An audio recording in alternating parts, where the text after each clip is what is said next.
Muy buenas tardes para todos los participantes. Estamos muy complacidos de iniciar este segundo webinar de este ciclo de webinars acerca del estándar ISO 13528-2022. Tenemos hoy el doble de participantes de la sesión anterior, entonces pues muchísimas gracias por la participación. En el día de hoy nos va a acompañar la doctora Carolina Cobos, que ha preparado la revisión de este tema, que es un numeral de la norma ISO 13528. En este numeral de ISO 13528 estamos planteando o nos está planteando el estándar, cuáles son los criterios que los organizadores de los programas de proficiencia debemos tener en cuenta para evaluar el desempeño del resultado del laboratorio participante en este esquema. Entonces no hay un solo criterio para evaluar el desempeño, hay más de un criterio que propone ISO 13528 para que los organizadores de los programas de control de calidad externo, de programas de proficiencia, evaluemos el resultado que envía un laboratorio. Entonces, muy complacidos, por favor, recuerden que en el chat pueden ir colocando las preguntas, las inquietudes.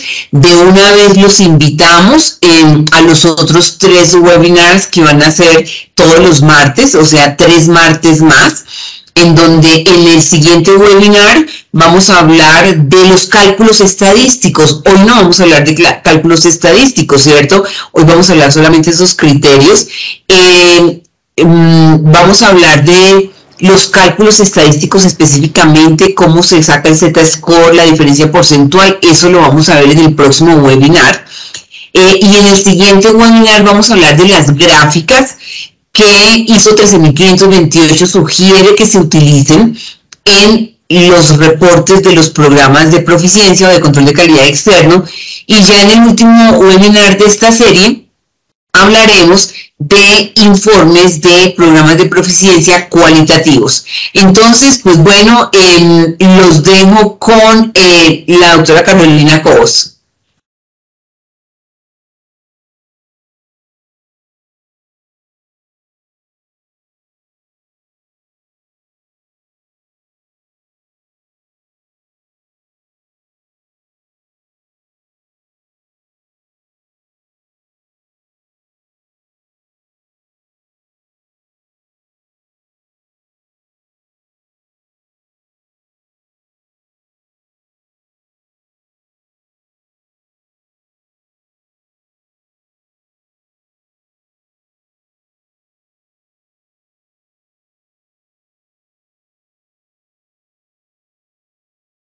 Buenas tardes para todos. Muchas gracias por participar de nuestro webinar programado para el día de hoy, titulado Determinación de los criterios para la evaluación del desempeño en un programa de control de calidad externo según la ISO 13528 de 2022.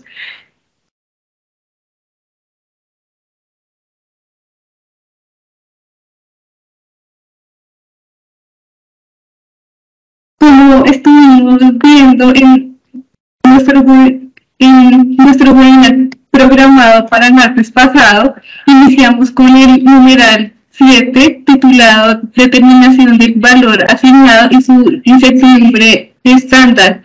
Hoy continuaremos con el numeral 8 de esta norma, en donde veremos la determinación correspondiente a los criterios de evaluación para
Hemos tenido unas dificultades de sonido, pero ya, y de conexión, pero ya lo solucionamos. Bueno, mientras que ya la doctora Carolina Cobos retoma con la presentación, les puedo ir adelantando que tal como veíamos con la doctora Luz Karime en la sesión pasada, pues la mayoría de los programas de Proficiencia no utilizan todas las opciones para evaluar el desempeño. Veíamos nosotros en la sesión pasada que aunque también hay varias formas que propone ISO 13528 para asignar, para determinar el valor asignado, pues la mayoría escoge solamente uno, que era la media de consenso. Entonces también aquí hay varios criterios y también pues vamos a ver que de pronto no se usan todas esas opciones que hay. Bueno, creo que ya regresamos con la doctora Carolina, entonces los dejo con la doctora Carolina.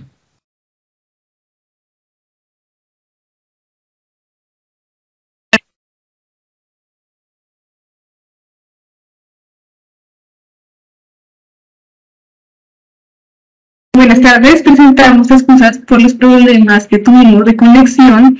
Voy a volver a iniciar presentándoles el tema correspondiente a la determinación de los criterios para evaluar el desempeño en un programa de control de calidad externo bajo la ISO 13528, la cual comenzamos a ver en el webinar anterior. Sin embargo, estuvimos revisando el numeral número 7, que es la determinación del valor asignado y su incertidumbre estándar. Y hoy continuaremos con la determinación de los criterios para evaluar el desempeño. Este numeral consta de 7 subnumerales. En el primero se habla sobre los aspectos generales para determinar estos criterios de evaluación del desempeño. Los numerales 8.2 al 8.7 van a exponer los enfoques o los modelos para determinar los criterios de desempeño para la evaluación del desempeño.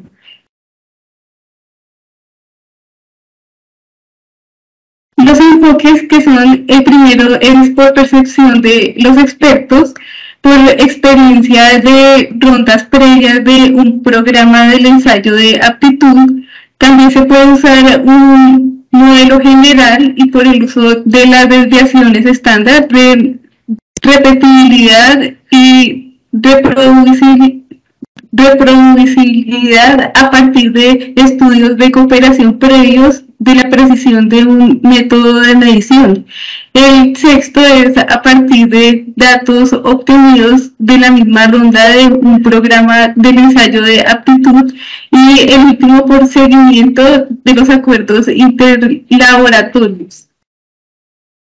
También quiero presentarles los símbolos y los principales parámetros utilizados en este numeral, y pues que también a lo largo de esta norma tenemos el X sub I, que corresponde al resultado de un ítem del ensayo, quiere decir ese resultado que nos dan nuestros laboratorios. El XPT corresponde al valor asignado. El sigma PT es la desviación estándar que vamos a utilizar en el ensayo de aptitud. El DX corresponde a la diferencia de los participantes a partir de un valor asignado y que podemos determinarlo restando el X sub I menos el XPT. La diferencia porcentual, el sigma E, que corresponde al criterio del error máximo permisible para las diferencias, el E sub M, que es el indicador del error estandarizado y que pues este también pues incluye las incertidumbres para el resultado del participante y para el valor asignado. Y el Z, que es un puntaje Z modificado porque incluye las incertidumbres tanto del resultado para el participante como para el valor aceptado. Entonces vamos a iniciar viendo los enfoques para determinar los criterios de evaluación de desempeño en un programa de ensayos de aptitud.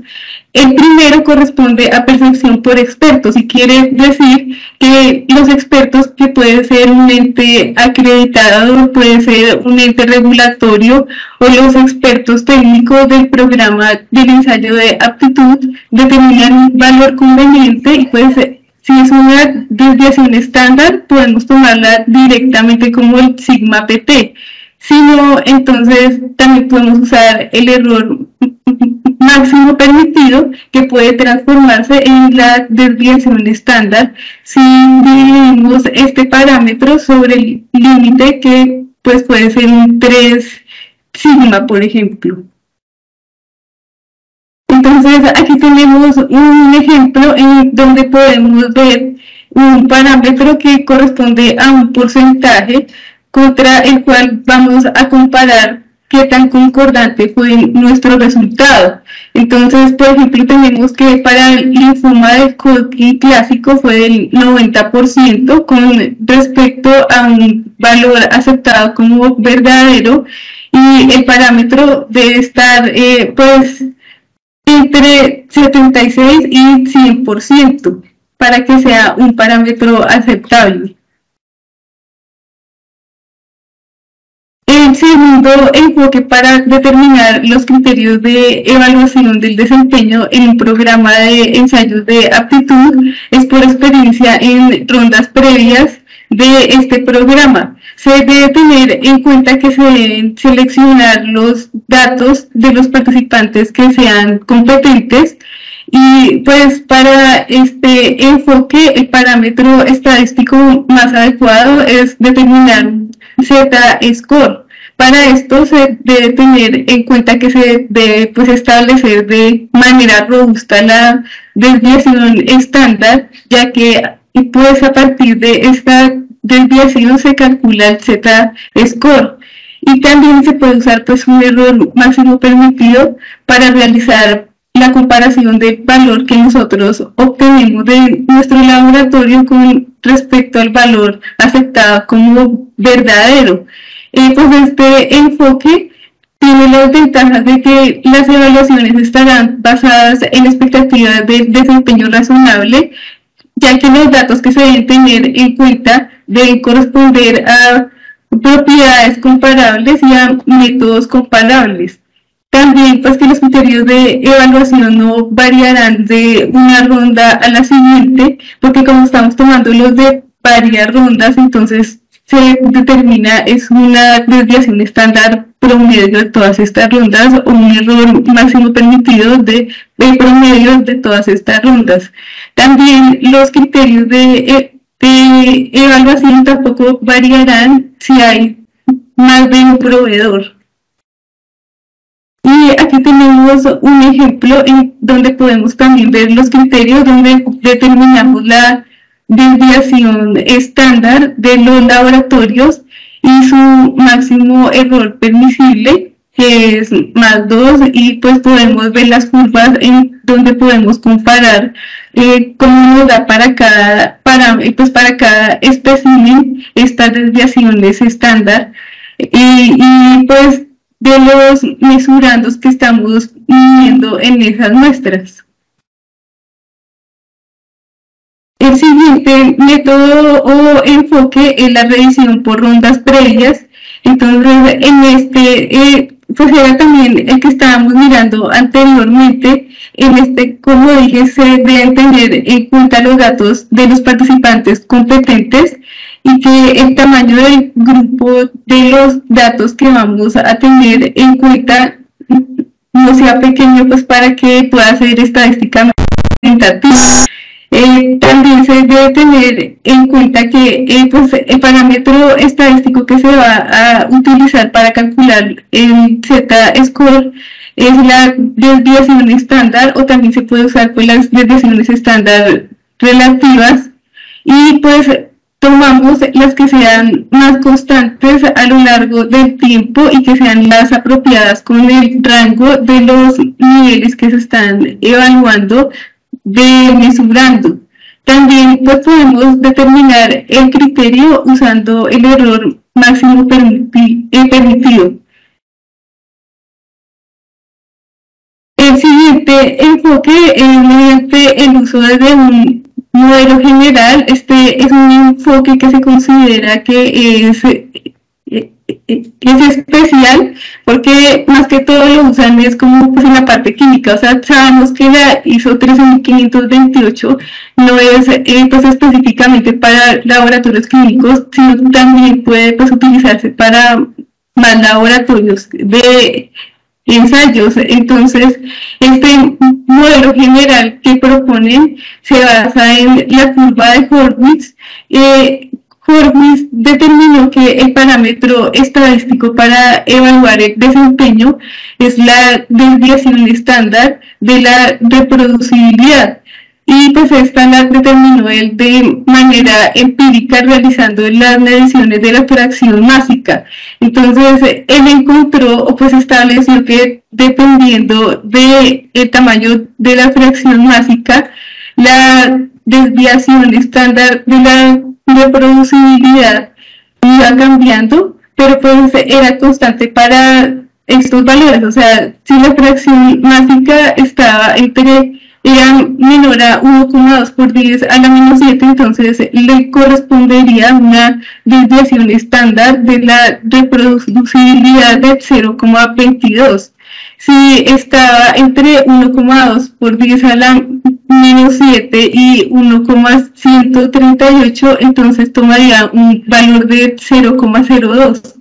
Y si era mayor a 0,138, entonces pues le corresponde un valor de desviación estándar de la reproducibilidad de 0,01.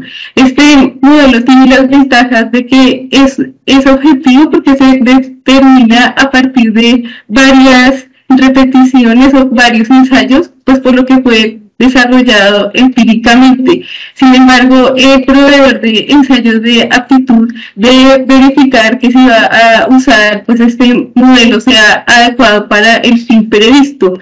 Y se debe pues usar cuando ya se han explorado la posibilidad de utilizar, determinar los criterios de pues, evaluación de desempeño por medio de los datos de rondas previas o de una misma ronda, o de los datos que los expertos consideran convenientes.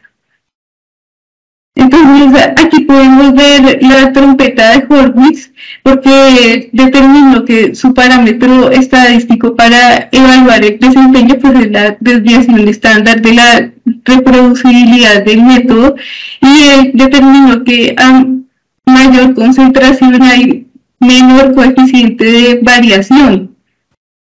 Y pues por eso él desarrolló la ecuación que es basada en la desviación en el coeficiente de variación, que consiste en dividir la desviación estándar sobre el promedio y multiplicarlo por 100. El siguiente método para determinar los criterios de evaluación es por el uso de las desviaciones estándar de repetibilidad y reproducibilidad a partir de estudios de cooperación previo a la precisión de un método de medición. Para este se debe tener en cuenta que los laboratorios que van a participar en un ensayo de aptitud utilizando este método deben utilizar métodos estandarizados y siguiendo los requisitos de la ISO 5725-2, ya que esta ISO establece los requisitos mínimos para hacer pues, los ensayos, teniendo en cuenta métodos estandarizados donde se conoce la desviación estándar tanto de la reproducibilidad como de la repetibilidad, ya que esta ISO establece que el sigma PT, que pues es la desviación estándar que se va a utilizar para evaluar el desempeño, se calcula sacando la raíz cuadrada de la desviación estándar de la reproducibilidad al cuadrado menos la desviación estándar de la repetibilidad al cuadrado por 1 menos 1 sobre M, donde M son las réplicas que los laboratorios participantes utilizaron para sus ensayos de aptitud. El siguiente método corresponde a partir de datos obtenidos de la misma ronda de un programa de ensayo de aptitud. En esta, al igual que cuando se toman los datos de rondas previas, se deben tomar los datos obtenidos por los laboratorios competentes, y el proveedor de los ensayos de aptitud debe determinar la desviación estándar por métodos robustos, ya que de esta va a depender el Z-score, porque pues en este enfoque el parámetro estadístico más adecuado para evaluar el desempeño es el puntaje Z-score. Entonces, el proveedor de ensayos de aptitud debe evaluar que si los datos arrojan desviaciones estándar muy pequeñas, debería entonces establecer un Z-score pues acorde, y pues en este caso sería menor a 3. También si es una desviación estándar muy grande, entonces debería pensar en establecer varios criterios de análisis o de aceptabilidad, varios rangos en donde pueda caer este Z-score, pues por lo que tenemos una desviación estándar más grande. Las ventajas es que es un método simple y que ha funcionado para varios casos. Sin embargo, la desviación estándar determinada puede ser no confiable, y que pueden haber variaciones de la desviación estándar de una ronda a la siguiente. O también que no puede detectar bajos niveles de desempeño, porque se tienen parámetros de desempeño muy bajos, o que también hay participantes pues calificados con desempeños buenos, pero basado en datos que no son pues tan aceptables. Y pues aquí tenemos un ejemplo de cuando se usa el Z-score como parámetro estadístico para evaluar el desempeño en una ronda. Entonces vemos que para cada muestra tenemos un Z-score que es el pues contra el cual se va a comparar nuestro Z-score pues que nos dio para nuestro laboratorio.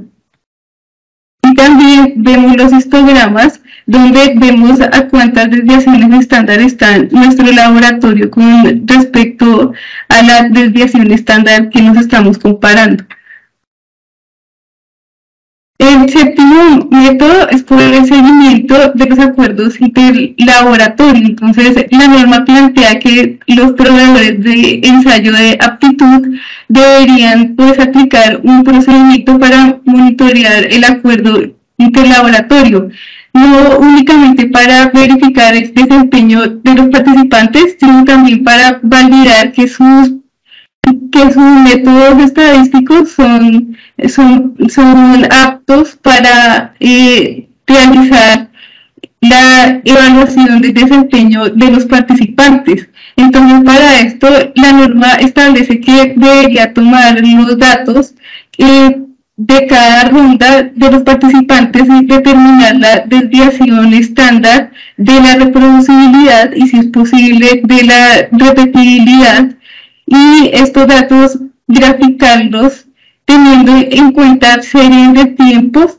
y contra también la desviación estándar obtenida por ensayos que han estado basados en la ISO que vimos anteriormente, que es la de la reproducibilidad y la de la repetibilidad, y comparar estas dos desviaciones estándar que pues corresponderían a la que nos dio de tomar pues los datos de desviación estándar de la reproducibilidad y de la repetibilidad pues con los participantes de las rondas contra las de los participantes que han utilizado métodos estandarizados y que han determinado sus desviaciones estándar. Si esta comparación arroja que la desviación estándar del proveedor del ensayo de aptitud está a más de 2 factores con respecto a la del los métodos estandarizados, entonces debería evaluarse las causas de esta diferencia.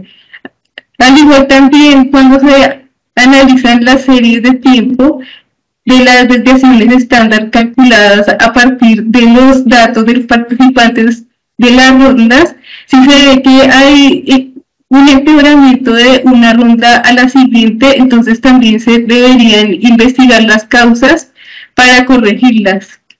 Y también si se ven las tendencias hacia valores de precisión mejores o peores, entonces estas gráficas nos van a permitir determinar estas fallas y evaluar las posibles causas. Entonces aquí podemos ver, por ejemplo, un perfil estadístico en donde vemos datos de todos los laboratorios de ese programa. Podemos ver la desviación estándar, el CD, el coeficiente de variación, y ver en el tiempo cómo estuvieron comportándose. Entonces, de manera general, para determinar los criterios de evaluación, hay 3 parámetros estadísticos que se utilizan.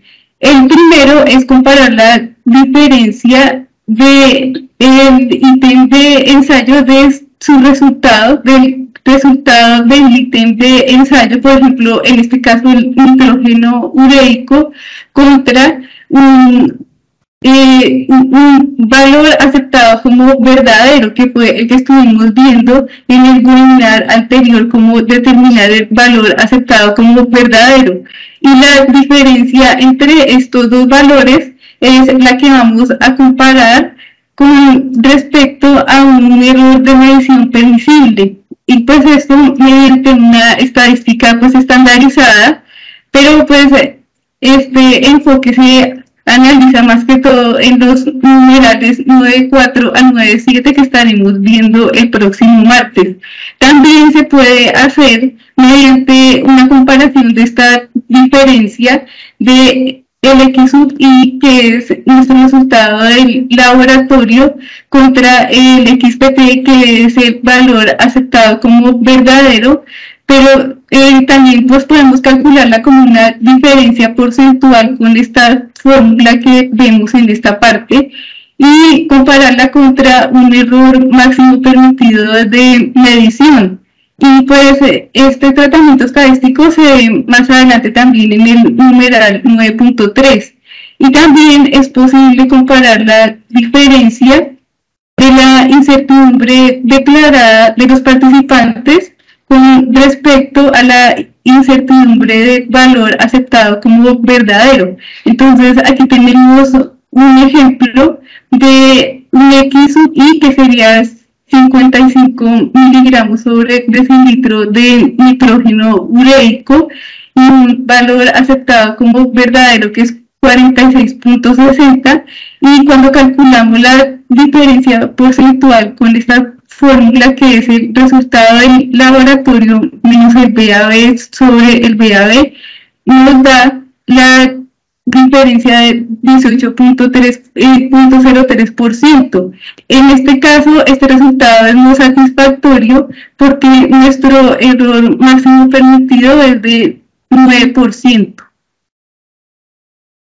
También, si la meta de idoneidad está dada por una desviación estándar, esta puede utilizarse directamente como el sigma PT, que es la desviación estándar que se va a utilizar como parámetro estadístico para la evaluación de desempeño en un programa de ensayo de aptitud. Y como mencionaba anteriormente, si está dado como un error máximo permitido, se puede dividir por el límite de acción para obtener ese sigma. También se puede utilizar un error máximo permisible, y pues lo que se haría es comparar la diferencia que me da de mi X sub I, que es el resultado de un ítem de ensayo, menos el XPT, que es el valor asignado, con respecto a ese error máximo permisible. De igual manera, si se calcula como una diferencia porcentual, entonces también sería posible realizar la comparación y evaluar el desempeño, siempre teniendo en cuenta que debe ser, pues esta diferencia debe ser menor al error máximo permisible para que sea satisfactorio. También, pues, cuando utilizamos los datos de los participantes, ya sea en una ronda actual o en rondas previas, y vamos a determinar el Z-score, entonces se debe determinar el sigma pp, que es la desviación estándar del ensayo de aptitud. Y pues aquí tenemos un ejemplo en el que podemos ver nuestro X sub I, que sería 76.7, y con respecto a BAB, que es la media que se obtuvo en mi grupo con el cual estoy comparándome, que es 75.11, y la desviación estándar de ese grupo, que es 2.86, que sería mi sigma pt, o sea, la desviación estándar que se va a utilizar para evaluar el desempeño, y en este caso es satisfactorio porque de acuerdo con los criterios que establecimos, pues está entre más o menos 2 Z-score.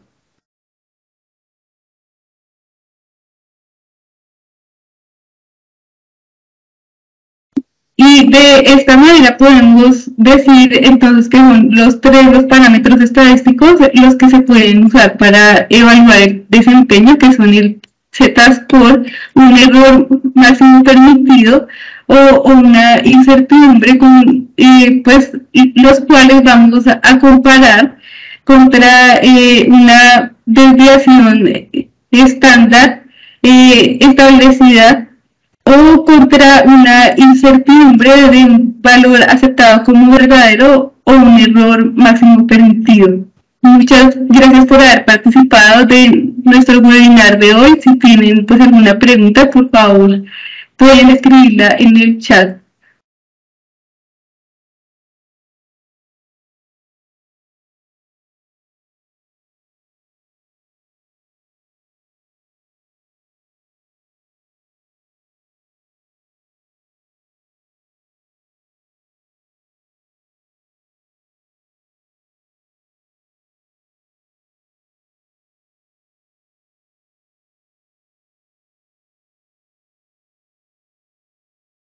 Algunas preguntas que nos dicen que si va a quedar grabado. Sí, nosotros todos los webinars quedan grabados y los publicamos en nuestra página web para quienes estén interesados en repasarlos.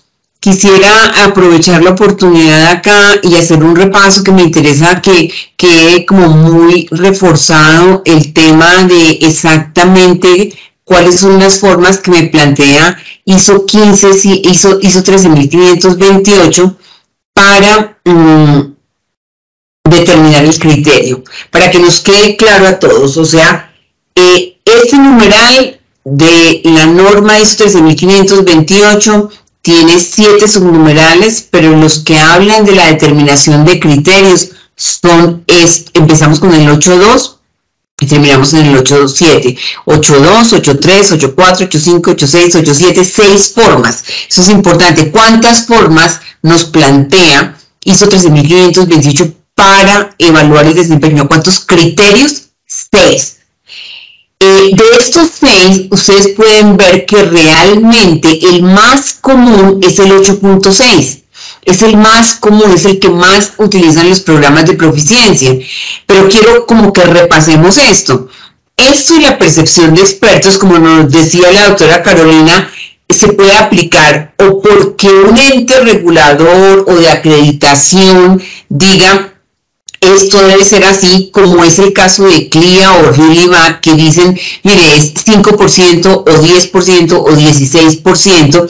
Esto lo utilizan muchos los programas del Colegio Americano de Patólogos, que determinan, hay un consenso de expertos que toman los datos de CLIA, o en Alemania que toman los datos de RELIVAC, y que vienen, ¿cierto?, de un consenso o de repente de algún otro estudio, y dicen, el criterio de evaluación del desempeño es esto: su resultado no debe superar este porcentaje o este límite de diferencia, no debe haber una diferencia superior a este porcentaje o a este rango, o en desviaciones estándar o en unidades. También se utiliza mucho, por ejemplo, para los programas de patología anatómica, en donde hay un grupo de expertos que evalúan la lámina, ¿cierto?, y dicen, este es el diagnóstico, y entonces los otros laboratorios participantes se comparan su resultado con lo que dio ese grupo de expertos. También se utiliza mucho en los programas, por ejemplo, del CAP, de patología anatómica. Entonces, el resultado del laboratorio participante se compara con ese resultado aceptado como referencia. Ahora, este criterio para la evaluación de desempeño, en donde se tiene en cuenta también rondas previas, también es utilizado por el CAP en los programas cuantitativos. Miren ustedes que, por ejemplo, nosotros podemos tener que hay diferentes números de laboratorios. Acá en esta columna que estoy mostrando, a veces hay 230, 200 laboratorios participantes, 180 laboratorios participantes para un mismo analito.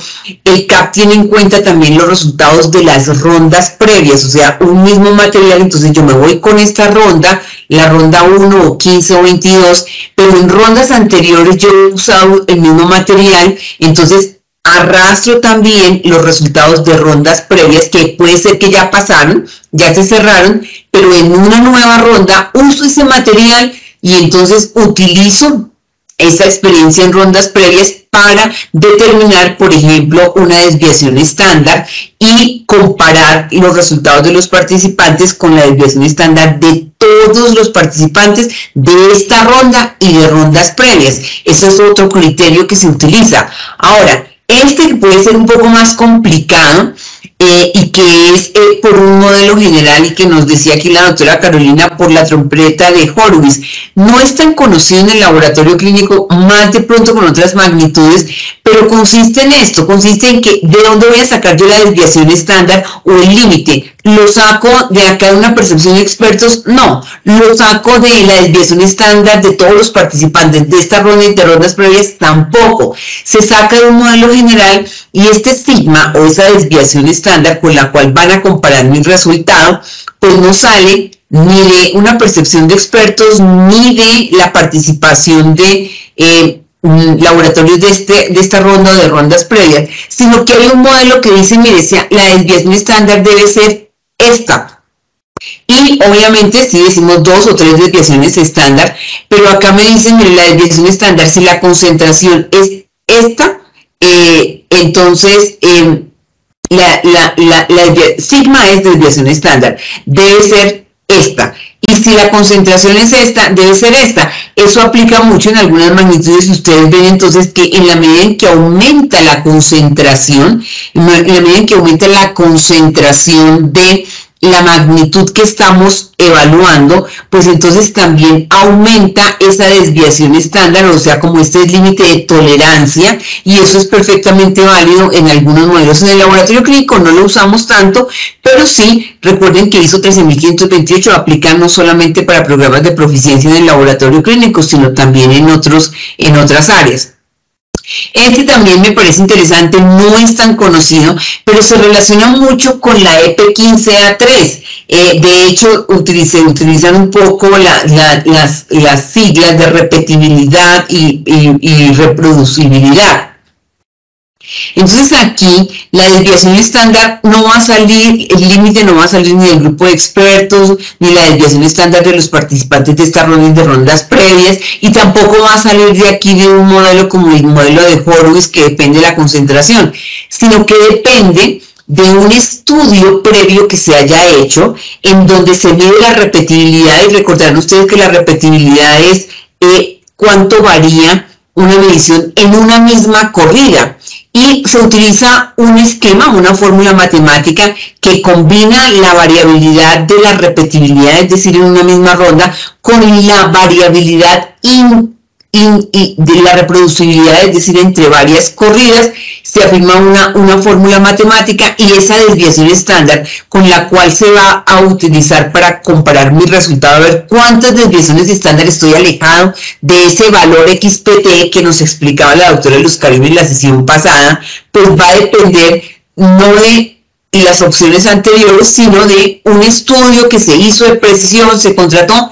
Se podría tomar obviamente el caso de lo que declaran los manufacturadores en sus insertos, que declaran repetibilidad y reproducibilidad. Entonces esa desviación estándar sale de otro lado. Esta, ¿cierto?, es la más utilizada. Esta es la más utilizada cuando ese criterio sale, de los resultados de estudios previos, de los participantes de una misma ronda. Entonces, en esta misma ronda estamos y decimos cuánto variaron los resultados y la desviación estándar sale de esta dispersión de los datos de los participantes de una misma ronda. Ese es otro criterio. Y finalmente el sexto criterio, ¿cierto?, por seguimiento de comparación, por monitoreo de participación de comparación interlaboratorios, en donde entonces muchísimos laboratorios reportan y vamos mirando cómo es la precisión de cada uno de ellos. Este es un modelo, por ejemplo, que se puede utilizar. Bueno, pues entonces esto es lo que teníamos para la sesión de hoy. Entonces vamos acumulando. En la sesión pasada hablamos de cómo se determina el valor asignado, formas de determinar el valor asignado. Veíamos que había una variedad, un abanico de posibilidades. Y acá lo que nos ha presentado la doctora Carolina es criterios también de evaluar el desempeño. Y entonces también nos presenta el estándar, nos presenta 6 criterios para evaluar el desempeño, en donde no siempre el límite va a salir de la desviación estándar de los participantes en una misma ronda, que es esta, que es lo más común, es la forma más común utilizada para evaluar el desempeño de los resultados participantes. Bueno, pues, como decía la doctora Carolina, quedamos atentos a si tenemos inquietudes.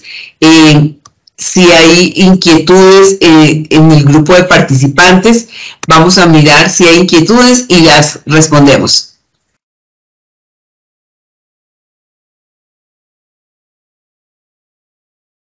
También le recordamos que le dejamos en el chat la encuesta de satisfacción para que por favor la diligencien.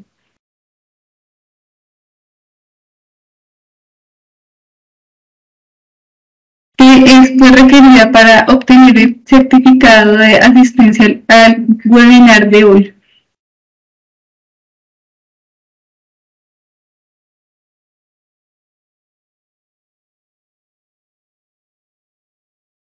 Parece que quedó todo muy claro, tenemos muchas gracias en el chat, pero parece que no tenemos inquietudes, parece que todo quedó muy claro. Sería muy importante que ustedes identifiquen cuál es el criterio que está usando el organizador del programa de proficiencia, que está usando su laboratorio para evaluar el desempeño de su laboratorio. ¿Cuál de estas 6 formas utiliza su proveedor de ensayos de aptitud? Pues bueno, muchísimas gracias.